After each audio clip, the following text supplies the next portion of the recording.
Yeah, I've run a PB in the 2K, which is always nice. We've got a really good crew of fit guys at the moment that are really pushing each other.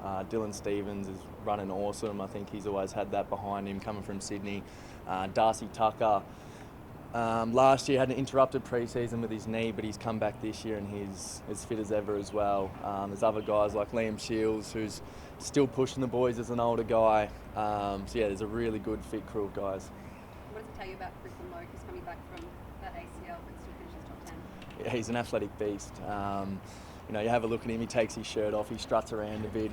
He's a pretty impressive sort of guy. He's been working hard. Obviously had the ACL, so won't be back till the second half of the season. But he's working hard in the gym, doing a lot of off-leg sessions. Hasn't done a great deal of running, so to come out and run the way he did was awesome to see. How much work have you personally done in that 3-week period that you guys did have off, and how is that different to other pre-seasons that you've had? Yeah, it's a good question. I think we had a really big pre-Christmas block, so we had a couple of weeks of just a little bit of a deload, which was really good for the body, just to really embrace all the Ks that we had done pre-Christmas, and then just getting in a few extra off legs conditioning sessions is the thing that really helps me, I think, over these breaks. When you're in at the club, when you're training 3, 4, 5 days a week, it can get pretty heavy-legged. So over the Christmas break, it's good to do a few off-legs conditionings. In the group, where's the biggest growth that you've seen? What part of the group has improved? I think the change of mindset. I think everyone on the list now is sick of being where we are.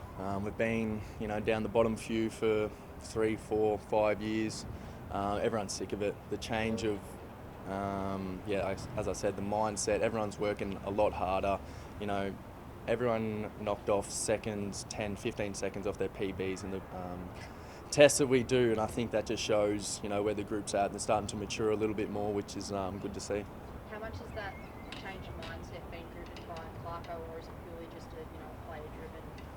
I think it's a mixture of both. I think we've got a lot of players, who have, as I said, are sick of being where we are. We've got coaches who have come in and they don't want to be down the bottom either. So I think it's just a combination of the whole club is sick of being at the bottom. We want to make change. It's Clarko's first proper crack, I guess, at an uninterrupted pre-season. How have you found his sort of temperament, I guess? Yeah, it's good.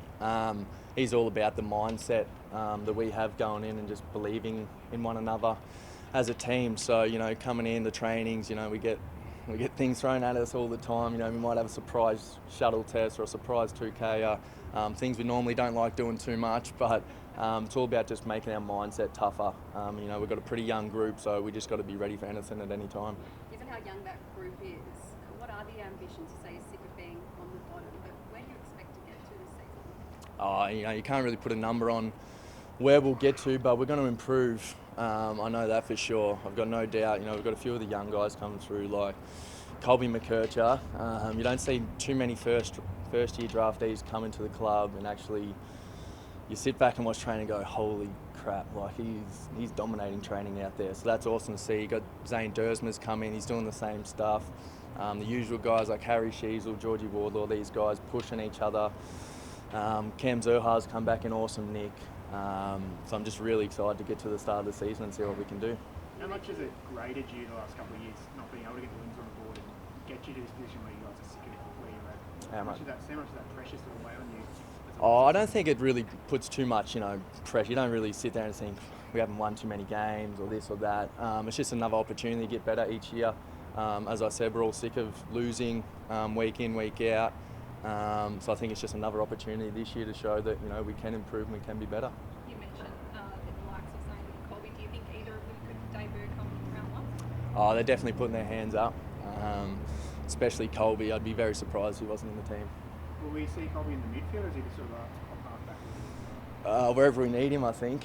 He's one of those players that can play mid, back, forward, on the wing.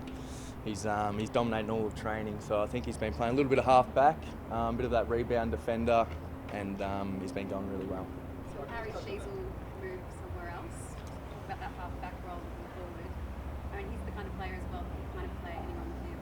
Yeah, exactly right. I think that's such a good thing we have this year of having those two both in the team. They've got the ability, you know, if one's not going too well in the half back, they might flip to the half or might flip to the midfield. But we have not played too much game sense at the moment. So when we get to that time, it's going to be difficult for the coaches to put them in their positions. So I guess touch on that mindset situation again. Just what's the mindset now? And what was it like? What was the change in that mindset from? Yeah, I think the biggest thing is just anywhere, anytime sort of mentality. I think, you know, when you do get in a, you know, 2 or 3 seasons of losing, sometimes you might be going out to games and just going like, we hope we're going to win, instead of believing, going, you know, we are going to win today. So I think just getting that mindset in the young group is just going to be crucial for us. So just throwing out these sort of hard things that we might be doing at training and know, oh, you know, it might be hard, but we're getting through it and we're getting through it together. Coaching side of things. We've got Jed coming down from Brisbane, a couple outgoings. How do you think it all sits at the moment on that front, and having access to some intel on last year's grand finalists? Yeah, no, it's been really good, you know, having Jed and Xavier Clark come across. We've got Mickey Barlow as well, come from really successful environments. You know, Jed obviously Brisbane, ex from Richmond, just different ideas and different ways to push not only us as players but Clarko and the rest of the coaching group as well. So having them on board this year has been awesome for us. And just how's Taron looking this pre-season? Yeah, he's going all right. He had a little bit of an interruption, had a bit of a groin problem, so it was a bit off legs there for a bit, but he's starting to join back in. And one of Taron's greatest strengths is, you know, he's so resilient, and when he's out there, he lets his footy do the talking, and you know, you see that when he gets out there, every time he touches the ball, something special happens. So yeah, can't wait to see him keep progressing. Do you get the feeling that, you know, we're really close to seeing the best of him this season? Yeah, definitely. You know, he had a really good off-season. You know, he knuckled down. As I said, he had a bit of a groin interruption, unfortunately, but he's working hard. He's in a great mindset at the moment.